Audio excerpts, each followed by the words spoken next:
I want to introduce myself to you all.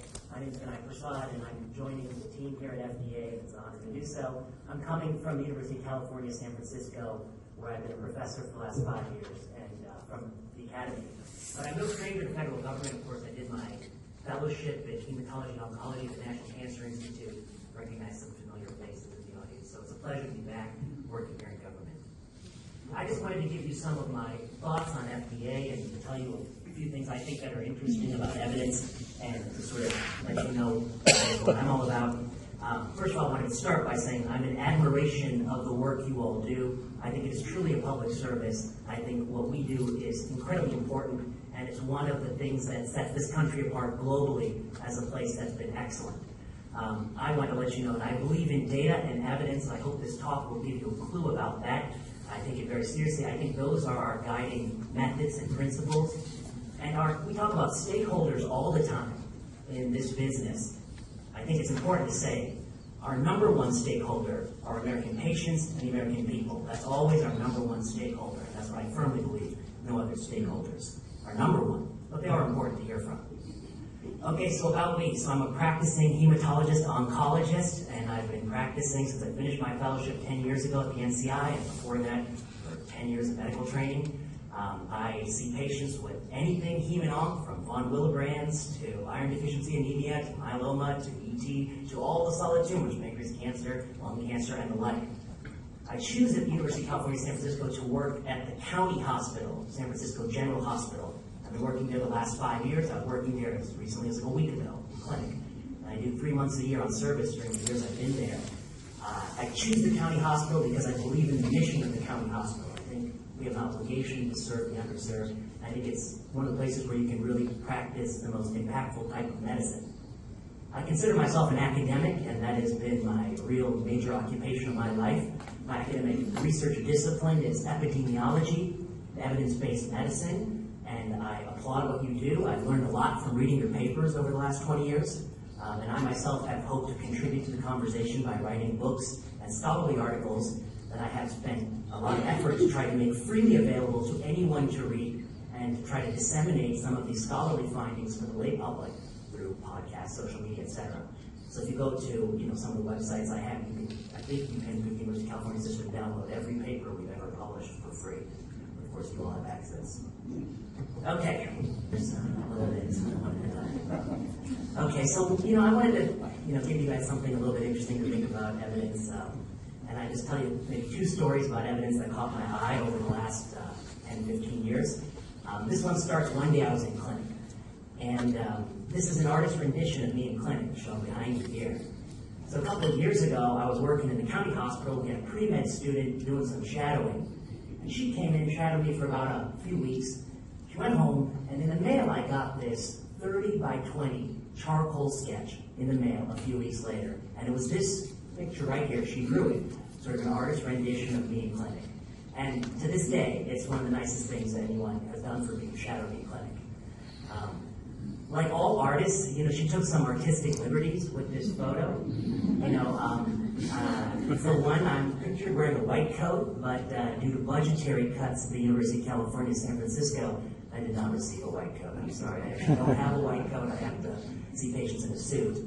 I'm also seen with a stethoscope on, but as a good hematologist oncologist, my only physical exam is a PET CT, so that's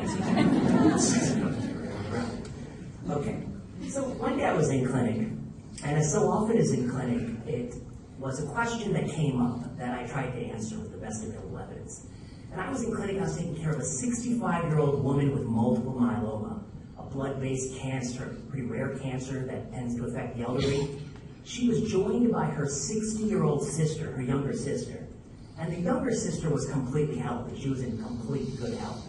And she fired off a question which really struck me. She said, "Doctor, do you think I should increase the amount of exercise I do to protect myself against getting multiple myeloma?"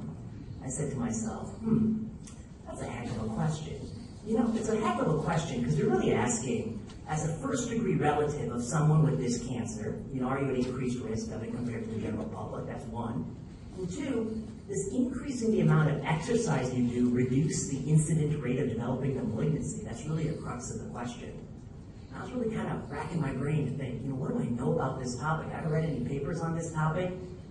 And I gave her the answer that, I think most doctors do in this situation, where you try to answer the question as honestly as you can. And I said, I always think exercise is helpful. And I personally would do it for general health and general well-being, particularly to reduce my risk of cardiovascular disease. That's why I like to exercise. I'm not necessarily sure I would do it for the multiple myeloma reason, but I don't think you need that reason to go out there and exercise. To which the patient replied, well, didn't you read the new study, doctor? And I'm the kind of doctor that's, I'm supposed to read the new study. I said, oh, look, did I read the new study? I mean, come on, do I look like the kind of guy who never read that new study? Here's the study. Getting enough exercise lowers the risk of 7 cancers. This is the American Cancer Society, and they had put out a press release of this study. So this is what the patient's sister had read that day. And the study is actually a JCO paper, Journal of Clinical Oncology, one of the revered journals in our field. And it turns out, exactly the relevant paper for this question. It's called Amount and Intensity of Leisure Time Physical Activity and Lower Cancer Risk. They took data from 9 prospective cohorts, something like 750,000 people, who filled out food frequency and exercise questionnaires for decades. They followed them out into the future with something like 13, 14 years of follow-up, and they find out the rate of incident malignancies.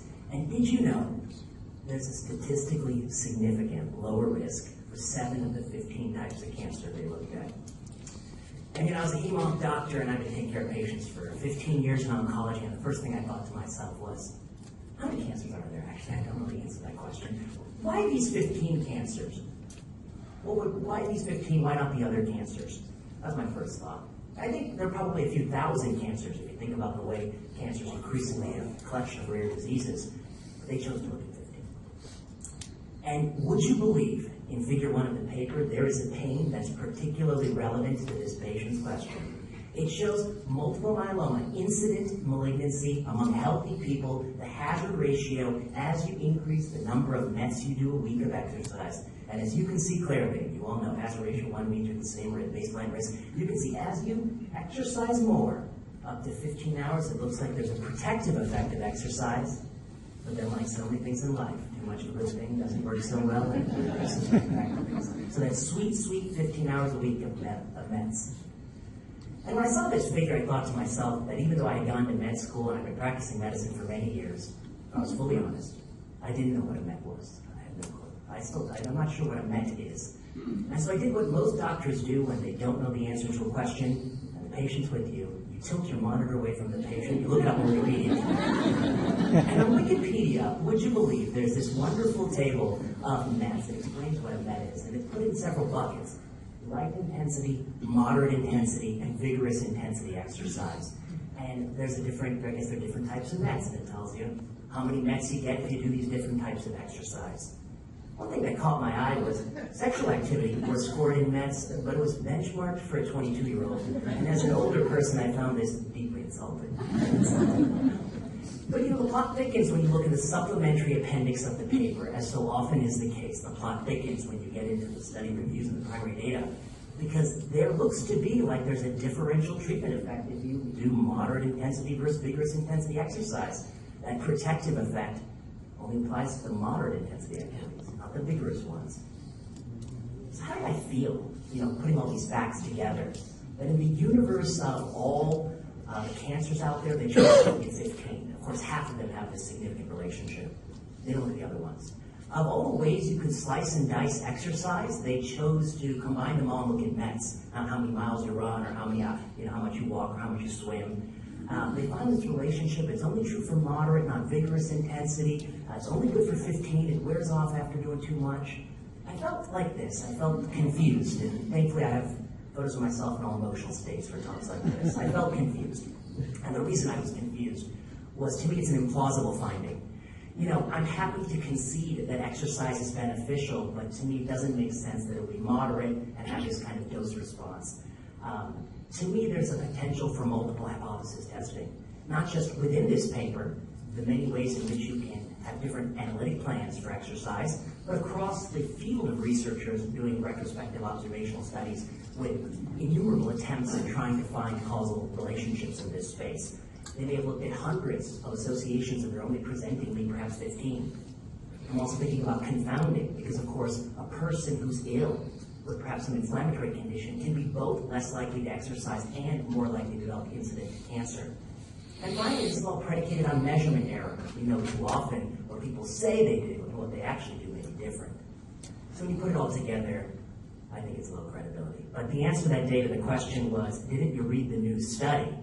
Well, the answer, of course, was no, I hadn't heard of the new study at the time. Okay.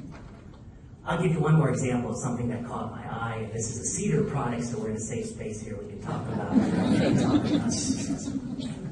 Okay, this caught my eye. Sacubitril valsartan, which is a drug used in heart failure. And it caught my eye back in 2014 when the pivotal trial, the registration study came out, Paradigm HF. This is angiotensin neprilysin inhibition versus enalapril in heart failure. And of course, they took patients with New York Heart 2, 3, 4 heart failure, and they randomized them to enalapril, sort of a trial standard ACE inhibitor medicine, or a novel compound neprilysin inhibitor, first of its kind, that had a nice exclusivity period ahead of it, combined with an angiotensin receptor blocker, valsartan. And they combined this ARB plus neprilysin inhibitor versus an ACE inhibitor. And here was the result, all-cause mortality benefit. You know, this is all-cause mortality, a really important clinical endpoint. You know, I heard that there's like 7 zeros in that p-value. That's what the trial PI told me once. He said it's very significant. So like 4 trials in one, like that many zeros in that p-value. I said, oh, interesting. 4 trials in one, interesting. Enalapril and LCC696, the license plate name for Entresto. So, you know, whenever I read a study, I like to ask questions and seek out the answer. I like to ask, what was the intervention? Is the control arm what you would do in clinical practice or in America? What was the effect size? Is that for a clinical or surrogate endpoint? What happened after the trial ended? One thing I noticed was this was sacubitril combined with valsartan at 160 milligrams twice a day dose. And it was compared against valsartan at 160 milligrams dose in this kind of schematic, right? 10,000 people randomized, sacubitril valsartan versus valsartan. The only moving part is the neprilysin inhibitor. Oh no, actually it wasn't. It's compared against enalapril, 10 milligrams BID. One thing that caught my eye when I looked at this study was this was the maximum FDA-approved dose of the ARB, the package labeled maximum. That was a half maximum. That was a half maximal dose of the control arm. Okay. So they took 10,000 people, New York Heart 2, 3, 4 heart failure, randomized them to sacubitril, valsartan, or enalapril, right? Well, that's not exactly what they did. They had this kind of interesting study design. And just to make it simple for you, they took the 10,000 people with New York Heart 2, 3, 4 heart failure. They made them stop their ACE or ARB on entry. They took enalapril for 2 weeks, during which time 1,000 people fell off the study. This is the first drug run-in period. They're running you in on 10 milligrams BID. And then they had a second run-in period, if you survive the first run-in period, of sacubitril valsartan, which was given for 14 days at the half maximal ARB dose, and the other 14 days at the maximal ARB dose, in which another 1,000 people fell off the study.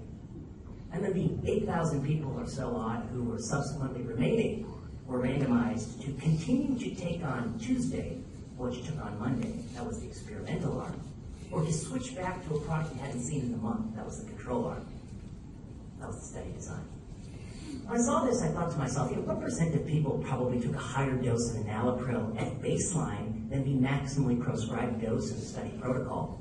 Of course, unlike you all, I didn't have access to the individual patient level data, so I had to sort of do my best from the supplementary appendix. Well, they actually told me the mean dose of enalapril and the standard deviation. So I quickly modeled sort of a normal distribution of enalapril dosing, and I said, under these sort of simplistic assumptions, we could say maybe 1/3 of people in this study were taking a higher dose of ACE on entry than the maximum dose that they were allowed to take in the study. And there was a pre-existing body of literature that suggested dose matters, that literature largely defined by the very authors of the trial. But of course, in the years since I've been talking about this study, I had some careful observers point out that, of course, you know, these drugs are not dosed in a continuous dosing. They're not IV medicine. They come in different pill sizes. And J. Ro Rogers wrote to me once on the internet. He said, you know, of course, Dr. Prasad, this is the kind of equation that you would need to solve this. And of course, I mean, I knew that, right? And this is more plausibly, maybe 14% of people were taking a higher dose at baseline. Okay, So, I won't bore you, but we spent a lot of time looking through this trial and putting it with a Bayesian perspective. Since the debut of sacubitril/valsartan, we've had a lot of flozins, every flozin. We haven't had a lot of bitrils. It's a unique bitril. So what do I think about this product? A double drug run-in period on equal periods of time, imbalance in dosing of the backbone medication. It's difficult for me to know what the individual contribution of sacubitril is, and that's the important regulatory question with huge implications for the public. And in the years since, of course, this product hasn't done too well in clinical studies. It failed in Paragon, it failed in Paradise MI, post-MI, which is unique. This type of medications, typically ramipril works in both sort of thing. It failed in Life. And in a meta-analysis recently published, it seems to only work with sub-equivalent dosing of the ACE or the ARB. In equivalent dosing studies, it doesn't appear to confer benefit over the ARB below. So, and in my mind, the only acceptable dose to give a patient is the only dose the trial tested, which is the absolute full dose. And in clinical practice, almost no one achieves the full dose. So we're giving doses that really don't have clinical trial superiority against ACE inhibitors by themselves or ARBs by themselves. Okay, so I just say this for food for thought, but over the last 10 years, this is not a causal argument. For the last 10 years, interestingly, the age-adjusted mortality among people given the diagnosis of heart failure, for which we have been making tremendous progress in America, has actually started to regress over the last 10 years. This is from a JAMA paper as we moved into the guideline-directed therapy paradigm. This is just food for thought. But this is also why I think, what we do here and this kind of nitty-gritty stuff, and you do even more than what I've shown you. You're into pharmacology. You're into all these fields very deeply. It really matters. So I just want to say my overall thoughts on FDA. I'm in admiration of the work you do. I truly believe in data and evidence, and that the truth about products is only ascertained through better and well-known clinical studies. I think our number one stakeholder is the American people, and we should never forget that. I also think good evidence is context dependent. And to the rare disease fans in the world, randomized trials are not always necessary. And when they're done, they're not always informative. So we have some challenges ahead of us. I also think all aspects of biology, statistics, and medicine are relevant for our work. Every aspect of it is important in considering clinical trials. You can't just know statistics or just know pharmacology. And I admit I don't know a lot.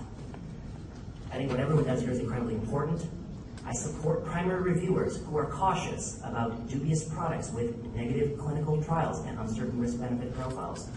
I think evidence must also contextualize the condition, how rare and dire it is, and we should be flexible for the many people who do want to try things. So we have to consider this balance. I'm interested in learning about what you all are doing and how you think about your work. And I'm also see myself as a student here, so I hope to learn from you. I want to learn more than what I knew last year. I really want to learn about the things I don't know about all sorts of aspects of drug development. And I'm honored to work with you, and our North Star being always what's best for patients and people, motivated solely by data and evidence. And that's what I hope to do with you all. And finally, I think public trust is delicate. It's a delicate balance. We do face a sort of a crisis of trust in a lot of products. If we approve products in low-risk populations with no credible evidence that they improve outcomes in low-risk populations with ever-falling risk, and if we do encounter some adverse events, which do happen, we may deeply impair trust in other products, which are tremendously important and life-saving. We have to do a good job to preserve trust in the important and life-saving products, which we regulate many. I think public trust is delicate. And if we demonize people for asking questions, we will forfeit trust. So it's our job to do a better job of communicating the science with compassion and trying to help every person understand what we're doing, even if they didn't do all the training that you all did in this room. Okay, that's all I had for you. Besides you guys, I want to thank you all for the opportunity.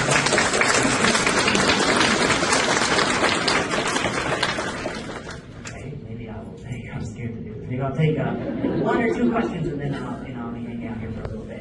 Is there any question? Yes?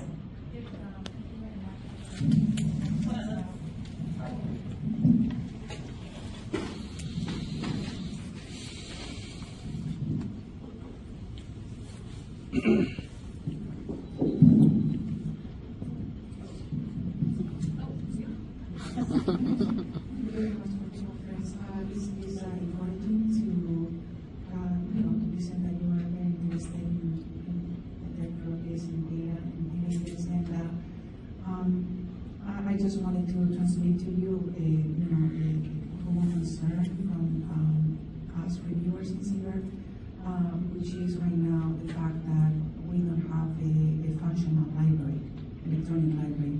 So we do not have, so for example, in England, we cannot access articles at this point. Many of the resources are gone, including librarians. And so this is a basic tool for our daily work, and we are in a very complicated situation in our daily work. So I just wanted to know what what are the plans for taking care of this situation. I 100% agree with you. I live on the New England Journal webpage. Every Wednesday, 5 p.m. Eastern Time, when the articles drop. And we're restoring the articles? Okay. But I mean, I don't think we can do this work without access to all the articles. Or we have to do all the articles.